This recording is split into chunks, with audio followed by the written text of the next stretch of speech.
Welcome back to the channel. If you're here late at night looking for a story to drift off to, you're in the right place. Before we begin, take a moment to like the video and subscribe. Long before his name filled newspapers and police briefings, before he became a symbol of embarrassment for law enforcement and fascination for the public, Kang Jae-min was just a boy born into quiet desperation. He entered the world on June 2nd, 1968, in a small agricultural village outside Haecheon, a rural county in South Gyeongsang Province. The land was poor, the winters were harsh, and opportunities were scarce. His family survived on seasonal farming and odd jobs, always one bad harvest away from hunger. Jae-min was the youngest of 4 children, raised in a house where anger traveled faster than affection. When Jae-min was 10, his mother died after a long illness. The funeral was small, and unpaid debts lingered longer than grief. His father remarried within a year, and while the household grew larger, warmth never followed. Alcohol filled the gaps where compassion should have been. His father drank heavily, lashed out often, and ruled the home with fear rather than guidance. School was no refuge. Although public education was officially free, teachers routinely demanded voluntary contributions for supplies and activities. Jae-min's family could not afford them. When he failed to pay, he was singled out, mocked in front of classmates, and ordered to stand outside classrooms like a warning sign. Over time, humiliation hardened into resentment. He began skipping classes, roaming fields and markets instead. Hunger pushed him towards small thefts. At 15, he stole a watermelon from a roadside stall. The man who reported him to the police was his own father. That single act sealed his future. The police notified the school, and within days, Jae-min was expelled. His father was given a choice: take his son home and plead for reinstatement, or send him to a juvenile reform facility. Without hesitation, he chose the latter. Jae-min entered detention angry, confused, and already convinced the world had decided his value. The facility did not reform him, it refined him. He learned how to fight, how to steal more efficiently, and most importantly, how to observe. He noticed patterns in guards' routines, weaknesses in authority, and how fear worked as a currency. When he was released, he did not return to school. Instead, he returned to the streets, sharper than before.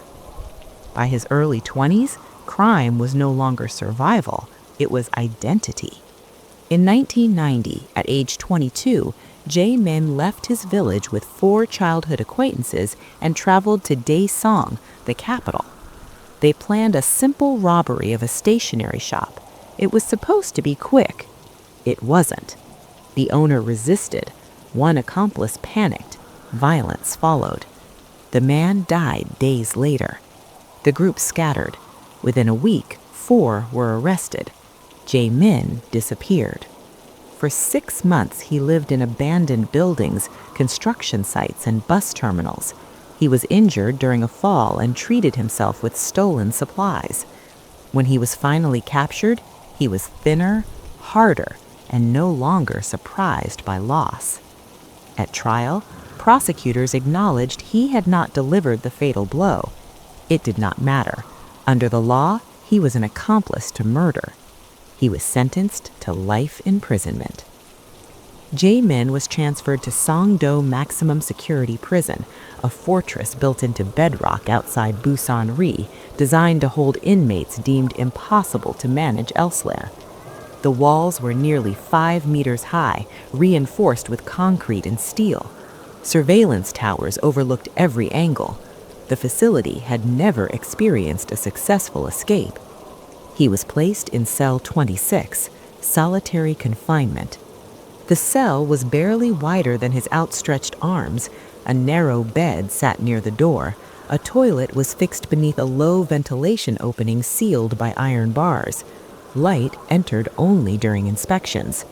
Days blurred into months. What broke him was not isolation, it was brutality. Guards used force casually, beatings were unreported, complaints vanished. Inmates learned quickly that silence was safer than resistance. Jae-min absorbed everything. He watched how keys were carried, how guards lingered at certain posts, how noise masked movement. And then he saw it. Above the toilet sat the ventilation duct. It was narrow, rusted, overlooked. Hope, fragile and dangerous, took root. Jae-min understood that escape was not about strength. It was about patience. He adjusted his behavior, becoming compliant, quiet, invisible. Over time, guards labeled him a model inmate. With that label came small privileges. He was assigned to a carpentry workshop. There, surrounded by tools, he made his first move. One evening during cleanup, he slipped a small metal saw into the sole of his rubber shoe. No one noticed. Back in his cell, he hid it beneath the mattress. The duct measured roughly 30 centimeters wide. 2 vertical iron bars blocked entry. Cutting them would take months. The noise alone could ruin everything. So he waited. Each evening between 6 p.m. and 8 p.m., the prison broadcast announcements and allowed limited recreation. Radios blared, voices echoed. That was his cover. For 20 minutes each night, Jae-min sawed, slowly, carefully. After each session, he packed chewing gum into the grooves to hide the damage. Days turned into weeks, weeks into months. At the same time, he began starving himself. At 174 centimeters tall and 80 kilograms, he would never fit. He reduced his meals, exercised relentlessly, and endured dizziness in silence. Over 2 months, he lost 15 kilograms. 4 months in, the bars gave way. The duct was still tight, but he could squeeze through. All he needed now was timing. Fate, strangely, intervened. Sungdo Prison began constructing a chapel. Scaffolding went up. Materials arrived. Guards focused their attention elsewhere. A blind spot formed along the outer wall. Jae-min noticed. On January 18, 1998, after 8 years behind bars, he prepared. That night, as lights dimmed, he arranged his blanket on the bed to resemble a sleeping body. Then he moved. He removed the loosened bars and slid into the duct. The space was suffocating. Darkness pressed in. His breath sounded thunderous in his ears. He crawled inch by inch, muscles burning, fear sharpening every sensation. After what felt like hours, he reached the outer wall. The drop was over 3 meters. He didn't hesitate. He jumped. Pain shot through his legs, but he stayed upright. He ran to the construction site, using the iron bars and saw to widen a gap in the fencing. No alarm sounded, no voices followed. Using a rope from the scaffolding, he scaled the prison wall. At 1:40 a.m., Kang Jae-min was free. The escape took 90 minutes. By dawn, he had stolen clothes, cash, and a bicycle. By morning roll call, cell 26 was empty. Sungdo Prison had lost a man it believed could never leave, and South Korea was about to meet a fugitive who would become something far more complicated than a criminal. When morning count revealed the empty bed in cell 26, the guards at Sungdo Prison did not panic. They assumed a clerical error, a transfer mistake, anything but the impossible. Only after a full lockdown and a silent inspection of the ventilation shaft did reality settle in. A life-sentenced inmate had vanished. By noon, the Ministry of Justice held an emergency briefing. By evening, Kang Jae-min's face was on every television screen in the country. The official line was firm and confident. He was dangerous, he would be caught quickly, the system worked. Behind closed doors, no one was so sure. The escape embarrassed institutions that were supposed to be untouchable. Sungdo was not just a prison, it was a symbol. Its failure meant that rules, walls, and certainty could all be defeated by patience and will. Roadblocks went up across the southern provinces. Police units fanned out along train stations, ports, and bus terminals. Officers questioned anyone who looked even slightly out of place. Farmers were warned. Shop owners were told to report strangers. Taxi drivers received printed photos. For a brief moment, it felt like the entire country was looking for one man. Jae-min knew better than to run far. Instead of fleeing to another city, he disappeared into familiarity. He moved through towns that resembled his childhood village, places where poverty made anonymity normal. He avoided hotels and slept in storage sheds, abandoned greenhouses, and fishing huts along the coast. He traveled mostly at night, using secondary roads and stolen bicycles.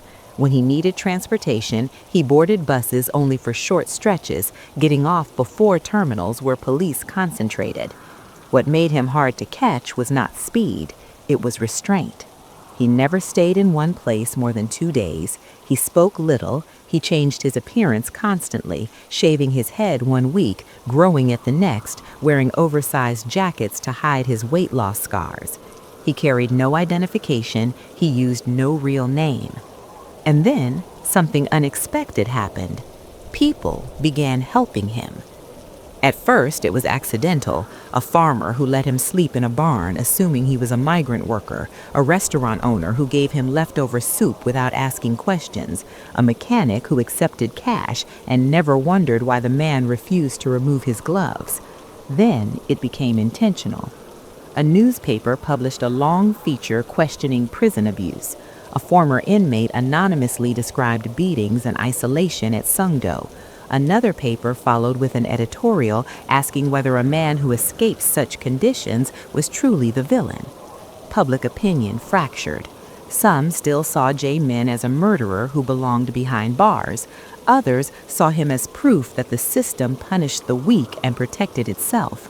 Online forums filled with speculation. Radio shows debated whether he was a criminal or a survivor. Jae-min never read the articles, but he felt the shift. When he finally trusted someone enough to speak, it was a woman named Lee Hae-jin, a widow in her early 40s who ran a roadside noodle shop near Goryeo. He had come in just before closing, quiet, polite, and visibly exhausted. She noticed his scars on his wrists. She noticed how he flinched when a police car passed. She did not ask his name. Hae-jin let him sleep in a storage room behind the shop for 3 nights. She brought him food and clean clothes. In return, he repaired a broken door and helped unload deliveries at dawn. He told her the truth in fragments, that he had been imprisoned young, that he could not survive inside anymore, that he was not proud of what he had done, but he could not undo it. Hae-jin listened and said only one thing, then keep moving. She gave him a map, circled back roads, and warned him about checkpoints she heard customers talk about.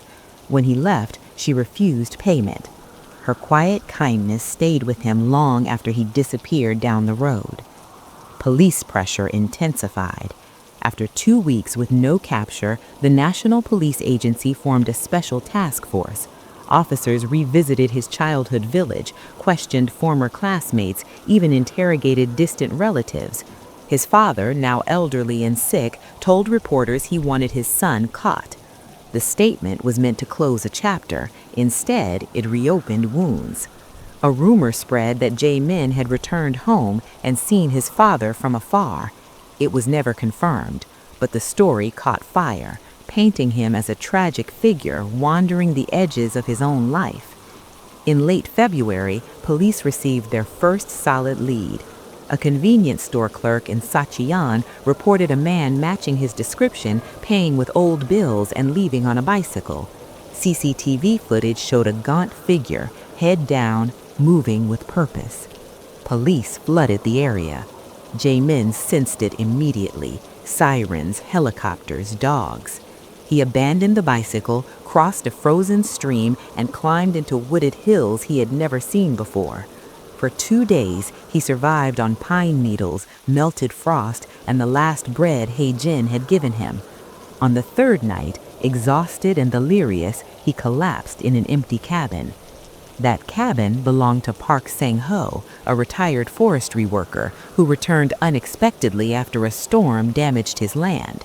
When Sang-ho found Jae-min asleep on the floor, he did not call the police. Instead, he made tea. Sang-ho had spent his youth protesting labor conditions and his later years watching friends disappear into institutions that never changed. He recognized something broken but determined in the man before him. He listened. He asked few questions, and when dawn came, he offered advice instead of shelter. He said, "Cities hide people better than forests. Go north. Everyone expects you south." Jae-min followed that advice. For the next month, he moved between industrial districts on the outskirts of cities, blending in with day laborers and delivery workers. He shaved again, dyed his hair, and wore a baseball cap pulled low. He took cash jobs unloading trucks and cleaning warehouses, never staying long enough to be remembered. Police attention waned slightly. Other crimes filled headlines. Resources shifted. That was when Jae-min made his first real mistake. Loneliness caught up with him. In Incheon, he started frequenting the same internet cafe late at night. The owner noticed him. They talked. Jae-min relaxed. He stayed longer. He forgot that patterns were dangerous. An off-duty officer recognized him from a poster. By the time police arrived, Jae-min was already gone, alerted by the cafe owner who suddenly realized what he might have done. But this time, the escape was narrow. The task force closed in. Jae-min ran through alleys, vaulted fences, and disappeared into a drainage system beneath a rail line. He emerged hours later, soaked, bleeding, and furious at himself. He understood then that luck was thinning. On April 9, 1998, nearly 3 months after his escape, police finally cornered him near Ujeongbu, north of Seoul. A bus driver had reported a suspicious passenger who refused to show identification and exited abruptly when officers boarded. The chase lasted 20 minutes. Jae-min ran until his lungs burned and his vision narrowed. He slipped on gravel, fell, and felt hands pin him to the ground. He did not fight. As officers cuffed him, cameras flashed, reporters shouted questions, some bystanders clapped, others watched silently. When asked if he regretted escaping, Jae-min said nothing. At Sungdo prison, officials announced that security would be overhauled, guards were disciplined, systems upgraded, the state reclaimed control, at least on paper. But something had changed. During the manhunt, people had seen themselves reflected in a fugitive, not his crime, but his endurance, not his guilt, but his refusal to disappear quietly. As Jae-min was led back into confinement, heavier doors closing behind him, the public fascination did not fade. It deepened. Because the country had caught him, but it had also listened to him. And the question lingered long after the headlines moved on. If a man can escape a fortress with nothing but patience, what else can be broken from the inside? When Kang Jae-min was returned to Sungdo prison, the doors closed louder than before, not because the metal had changed, but because the meaning had. He was no longer just inmate number 43826. He was the man who had humiliated the system, the one who proved that even the strongest walls could be negotiated, not with force, but with time. Prison officials insisted publicly that nothing fundamental had gone wrong. Internally, everything did. Jae-min was placed back into solitary confinement, this time under stricter conditions. The ventilation shaft was welded shut. Cameras were installed inside the cell. Guards rotated more frequently. Every movement was logged, every silence interpreted as potential planning. If the prison had once underestimated him, it never would again. The public trial that followed was swift. There was no debate over guilt. The escape itself was undeniable. Prosecutors demanded additional years, framing his actions as a direct threat to national security and institutional authority. Defense attorneys attempted to raise issues of prison abuse, but their arguments were dismissed as distractions. The verdict added 12 more years to a sentence that was already effectively endless. For the state, the matter was closed. For the public, it wasn't. Letters began arriving at the prison. Some were hateful, many were not. Teachers wrote asking for permission to discuss his case in ethics classes. University students sent essays analyzing whether escape from inhumane conditions could ever be morally justified. Former inmates wrote quietly, thanking him for surviving where others had broken. None of those letters reached him. Prison policy classified all correspondence as potential security risks. They were archived, unread, in a locked office.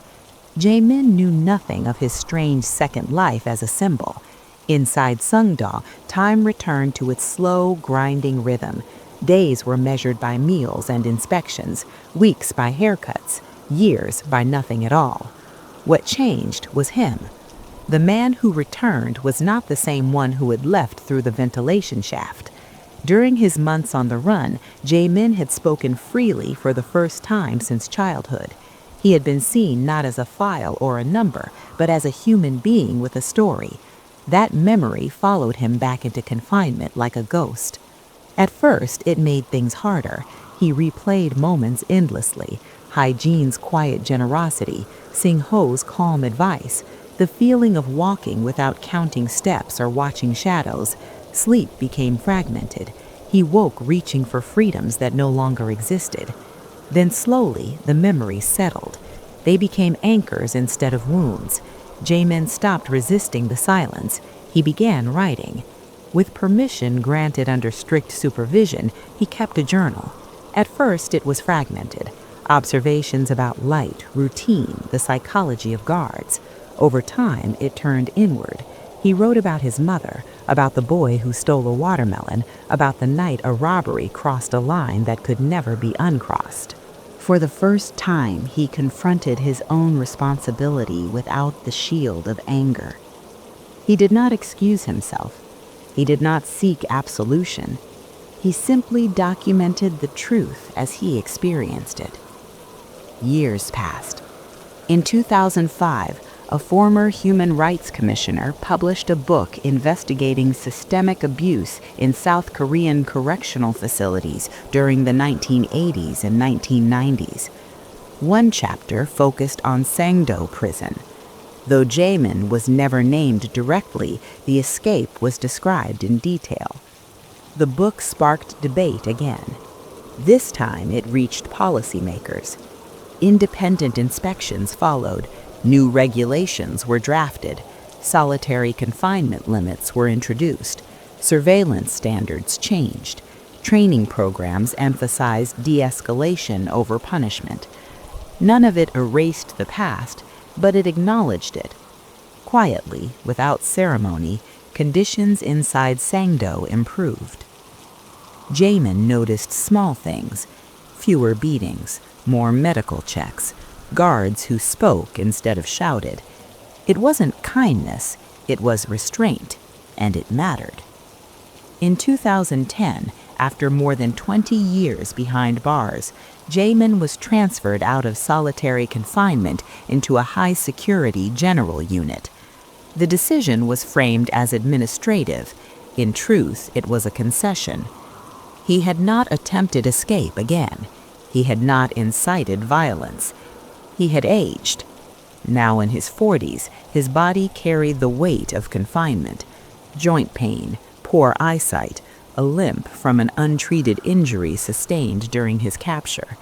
He worked quietly in the prison library, repairing books and organizing records.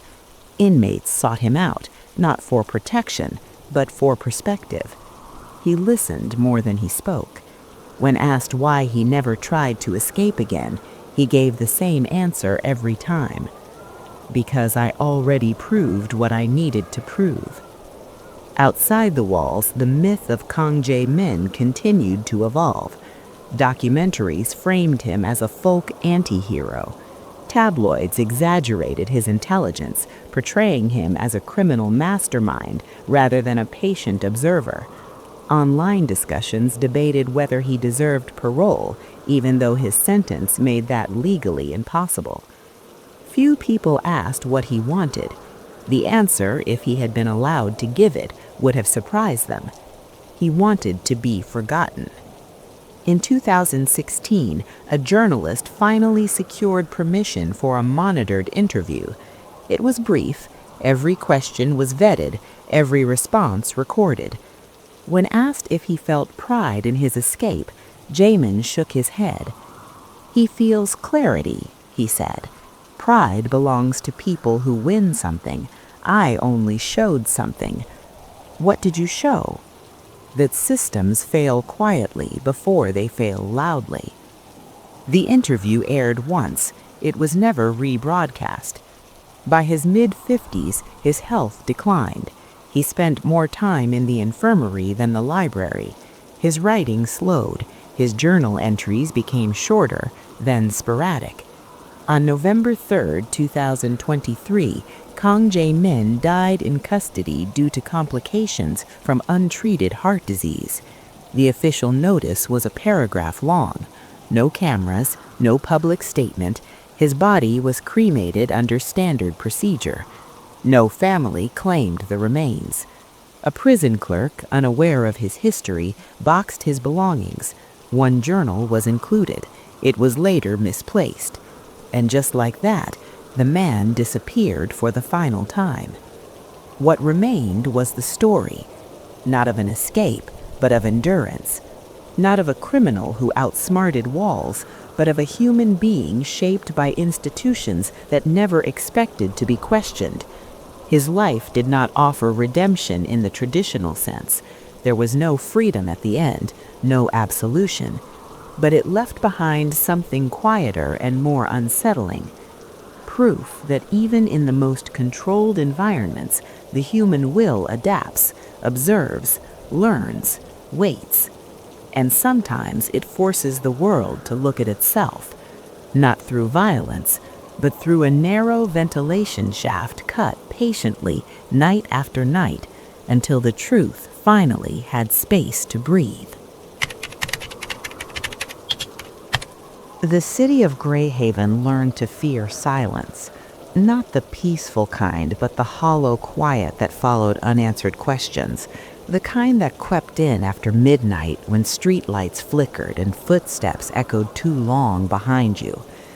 It began slowly, almost invisibly, the way most true horror does. The first woman vanished in late autumn. Her name was Lena Morris, 26 years old, a graduate student who worked evenings at a coffee shop near the riverfront. She left work just after 10:30 p.m., waved to a coworker, and stepped into the misty night. She never made it home. At first, police treated it as a missing person case.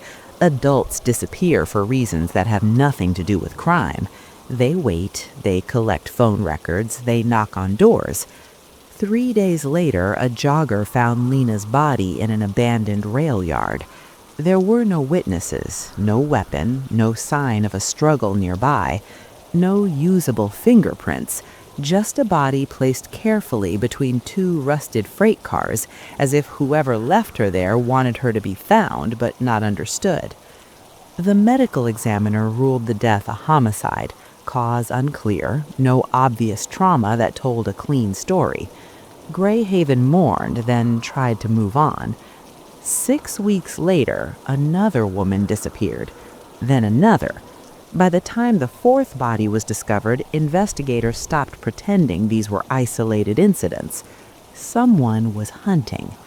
The victims shared little on the surface: different ages, different neighborhoods, different routines. Some walked home from work, one vanished from a parking garage, another disappeared after leaving a gym. No common acquaintances, no shared social circles. But the way they were found told a different story.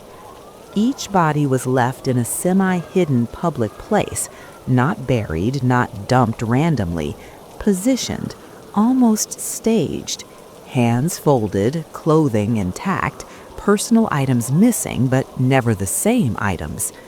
Detective Aaron Cole noticed it first. Cole was a quiet man, the kind who listened more than he spoke. He had spent 15 years in homicide, long enough to know when patterns were trying to whisper instead of shout. He pinned photos on the board, drew lines, erased them, redrew them. The killer was careful, methodical, clean, too clean. No fibers, no hair, no fingerprints that didn't belong to the victims themselves. Surveillance cameras were either conveniently absent or malfunctioning near the abduction sites. Witnesses remembered nothing useful. It was as if the predator had learned exactly how police worked and then stepped neatly around every trap. The press coined a name by the fifth victim, the Hollow Man, because he left nothing behind. Public pressure exploded. Vigils turned into protests. City officials demanded answers. Detectives worked 18-hour days chasing leads that collapsed as soon as they were touched. One suspect confessed during an interrogation, then recanted when basic facts didn't line up. Another was arrested, paraded in front of cameras, and released quietly 2 weeks later when DNA excluded him. DNA. That word hung over the case like a promise that refused to come true. In every modern crime drama, DNA is the hero. Swab the scene, run the sample, match the suspect, case closed. Real life is messier. In Greyhaven, the killer left no blood, no skin under fingernails, no saliva on victims. The medical examiner found trace biological material, but it was too degraded, too mixed, too incomplete to build a traditional DNA profile. The lab tried anyway. Each time the result came back the same, inconclusive. By the seventh murder, morale inside the department collapsed. Detectives argued, supervisors pushed for arrests. Younger officers whispered that the killer was smarter than them. Veteran cops quietly feared the same thing. Cole didn't believe the killer was smarter. He believed the killer was prepared. Someone who watched crime documentaries, someone who followed forensic advancements, someone who understood exactly what technology could and could not do, and someone who was adjusting. The eighth victim changed everything. Her name was Maya Chen, 32, software project manager. She vanished after leaving a downtown parking structure. Her car was found 2 days later, wiped clean inside, parked legally on a residential street. But this time, something was different. When Maya's body was discovered beneath an overpass, a rookie technician noticed a faint smear on the inside lining of her jacket. Not blood, not visible, just a slightly darker patch of fabric. It would have been easy to dismiss, but the technician bagged it anyway. In the lab, analysts found microscopic skin cells embedded in the fibers. Touch DNA, the kind left behind when someone brushes against fabric, the kind that doesn't announce itself. The sample was tiny, fragile, barely there, but it was something. The lab ran it through the national database. No match. Still, the sample mattered. It confirmed what Cole already suspected. The killer was human, fallible, leaving traces whether he meant to or not. Around the same time, another quiet shift was happening outside the department. In a research lab 2 states away, forensic scientists were testing a new approach, one that didn't rely on matching DNA to known criminals. Instead, it built a picture from fragments. The technology was controversial, expensive, unproven in court, but it promised something radical: the ability to predict physical traits from genetic material. Eye color, hair color, skin tone, ancestry markers. Not an identity, a face. When Cole heard about it, he didn't hesitate. He requested permission to submit the partial DNA profile. Supervisors resisted. Prosecutors warned about legal risks. The city worried about backlash. Cole pushed anyway, because they had nothing left to lose. Weeks passed. Then the report arrived. The genetic profile suggested the killer was male, of Northern European descent, likely light-colored eyes, brown or dark blonde hair, fair skin. The results didn't name him, but for the first time the Hollow Man had edges. The department released a composite image generated from the data, not a sketch from witness memory, but a probabilistic face built from DNA. The reaction was immediate. Phones rang, tips flooded in, some useless, some cruel, some frighteningly specific. People saw the face everywhere. But one call stood out. A woman named Rachel Iverson phoned in from a nearby town. Her voice shook as she spoke. She said the composite looked like her ex-boyfriend, a man who obsessed over true crime, a man who worked nights, a man who once told her casually that modern forensics were overrated. Cole wrote down the name, Evan Rourke. No criminal record, no arrests, no prior suspicion. But when Cole pulled his file, something clicked. Rourke had been questioned years earlier in a different city. A woman had escaped an attempted abduction and described a man who fit his general profile. At the time, there wasn't enough evidence. Now, technology had reopened a door that had quietly closed. Cole stared at the board. For the first time since the case began, the silence in the room felt different, not empty, focused. The Hollow Man might still be hiding, but forensics had finally whispered back. And in that whisper was the beginning of the end. Detective Aaron Cole did not rush the name Evan Rourke. That mistake had already been made once in this case. A suspect pushed too fast, a narrative shaped before the evidence could hold it, a quiet release that damaged trust. Cole refused to repeat it. Instead, he watched. Rourke was 38, lived alone in a rented duplex on the edge of Greyhaven, worked as a contract security systems installer, no fixed schedule, no coworkers who saw him every day, no social media footprint beyond an abandoned profile from years earlier. He was invisible in the most ordinary way. Cole pulled everything: credit card records, cell phone metadata, work invoices, vehicle registration. Rourke drove a gray utility van registered to a small subcontracting firm, the kind of vehicle no one remembers seeing. The first pattern emerged within 48 hours. Rourke's phone did not ping towers near the crime scenes at the exact times of abductions. That would have been too obvious. But it did go dark in consistent windows, powered off, not dead, intentionally disabled. Each blackout aligned roughly with a victim's disappearance. Not proof, but rhythm. Cole brought the data to the task force. This time the room listened. What followed was not a raid or an arrest. It was surveillance. Unmarked vehicles, long nights, watching a man who appeared painfully normal. Rourke grocery shopped, went to work, stopped for gas, returned home, slept, repeated. No violence, no outbursts, no visible cracks. That worried Cole more than anything else. Predators who control themselves in daylight often unravel only in private. The department requested a warrant to collect discarded DNA. Trash pulls were still legal under state law. If Rourke threw something away, it was fair game. The first collection yielded nothing usable. The second produced a coffee cup, a used napkin, trace saliva. The lab worked carefully. The sample was partial, but when compared to the touch DNA from Maya Chan's jacket, the probability alignment crossed a critical threshold. Not enough for an arrest, enough for a judge to listen. The warrant expanded. Now they could search Rourke's van. What they found was unsettling, but again not definitive.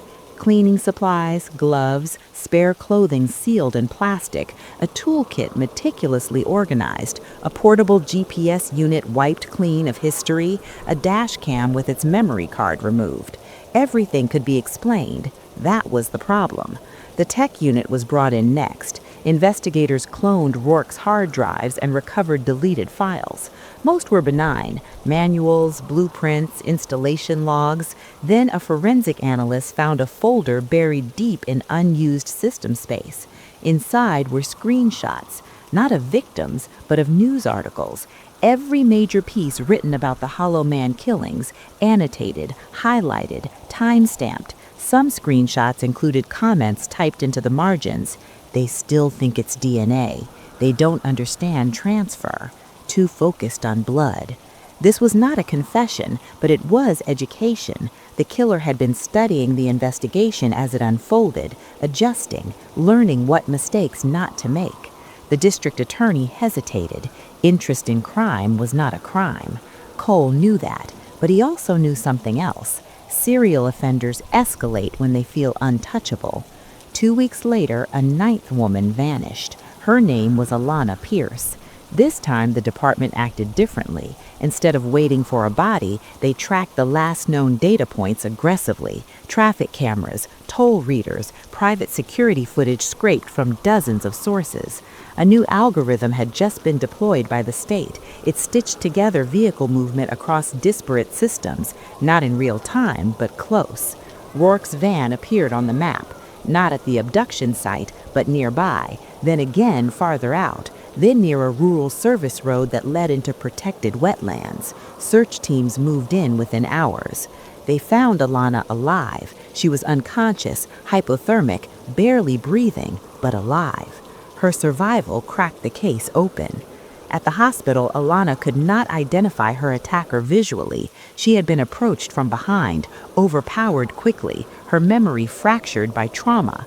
But she remembered something else, a voice. Calm, controlled, educated.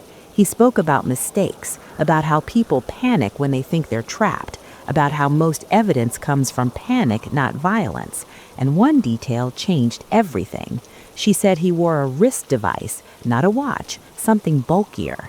Investigators knew what that was, a biometric tracker. Rourke wore one. The device monitored heart rate, sleep cycles, stress levels. Marketed for fitness, but the data it stored could not lie.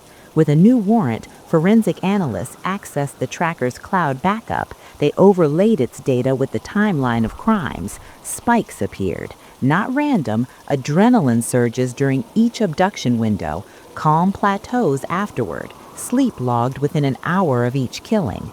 The body was reacting even when the man said nothing. The defense would later argue coincidence. The jury would not agree. But Cole was not thinking about court yet. He was thinking about stopping the next murder. Rourke was arrested quietly. No press, no spectacle. In the interrogation room, he was polite, almost relieved. He denied everything, dismissed the tech as invasive nonsense, said the DNA was transfer, said the survivor was mistaken, said obsession with crime did not equal guilt. Cole listened, then slid a photograph across the table, not of a victim, but of the composite face generated from DNA months earlier. "You didn't think we could do that," Cole said calmly. Rourke stared at the image longer than necessary, just long enough.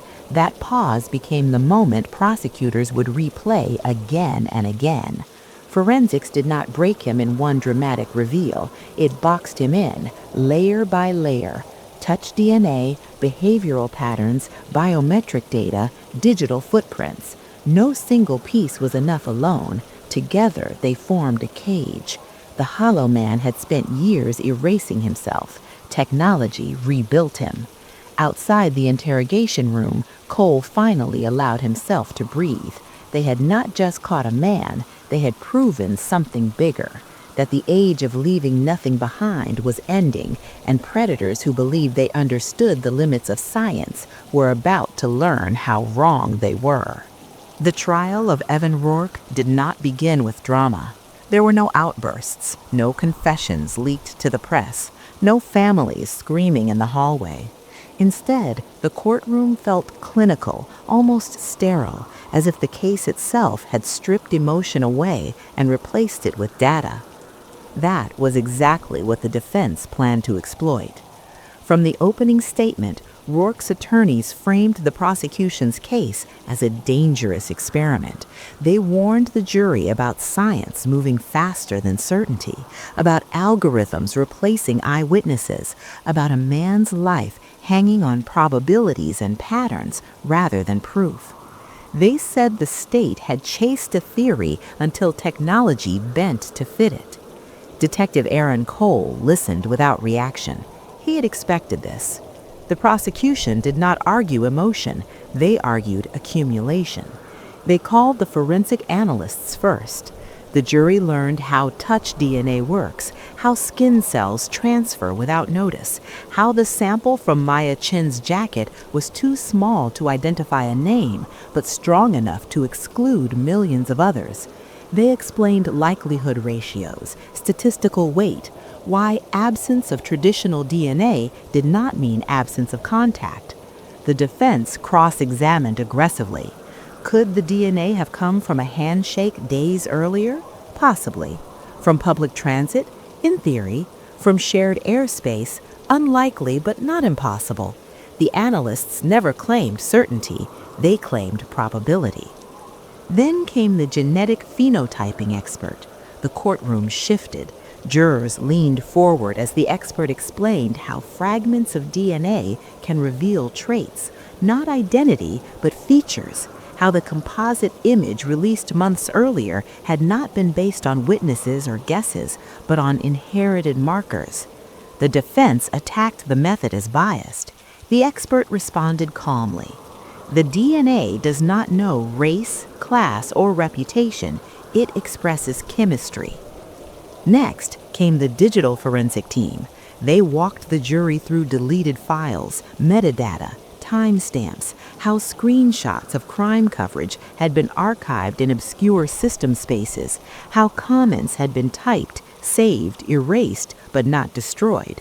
One juror stared at the screen when a note appeared. They think time erases patterns. The defense objected. The judge allowed it because the note existed. Then came the biometric evidence. This was the moment everything changed. The prosecution introduced the fitness tracker data not as surveillance, but as physiology. A medical expert explained how heart rate spikes correlate with stress, exertion, and adrenaline, how those spikes appeared at consistent times aligned with each crime, how Rourke's sleep cycle stabilized afterward. The defense argued alternative explanations: exercise, nightmares, anxiety. The expert nodded, all possible individually. Then she showed the overlay. 9 spikes, 9 crimes, 1 survivor. Silence settled over the courtroom. Finally, Alana Pierce took the stand. She did not point at Rourke. She did not cry. She spoke carefully, slowly, choosing words as if precision mattered more than volume. She described the voice, the calmness, the way he talked about evidence as if it were theoretical. She described the wrist device, the van, and the moment she was left alive.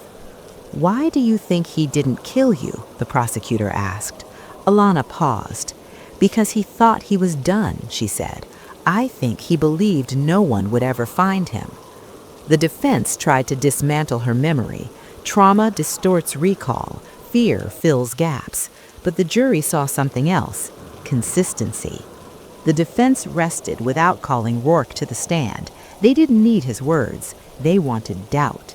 In closing arguments, the prosecution did something unexpected. They didn't say technology caught a monster. They said it caught a pattern. They reminded the jury that no single piece of evidence demanded guilt, but together they told one story. A man who studied forensic limits, a man who believed silence meant safety, a man who adapted until adaptation failed. The jury deliberated for 3 days. When they returned, no one looked surprised. Guilty on all counts. Life imprisonment without parole. No applause, no cheers. Just quiet exhalation. After the trial, experts debated the case nationwide. Some praised the use of emerging forensics, others warned of slippery slopes. Cole watched from a distance. He knew the truth sat somewhere between fear and progress. Technology did not replace justice, it revealed it. Months later, Cole visited the evidence room one last time. The board was gone, the photos archived, the lines erased, but the lesson remained. Predators evolve. So does science, and sometimes the thing that finally catches the invisible is not a witness or a weapon or a confession. It is the accumulation of truths they never realized they were leaving behind. Greyhaven returned to quiet, not the hollow kind, the kind that comes after answers. And somewhere in a prison cell, a man who believed he had outpaced the future learned that the future had been watching all along.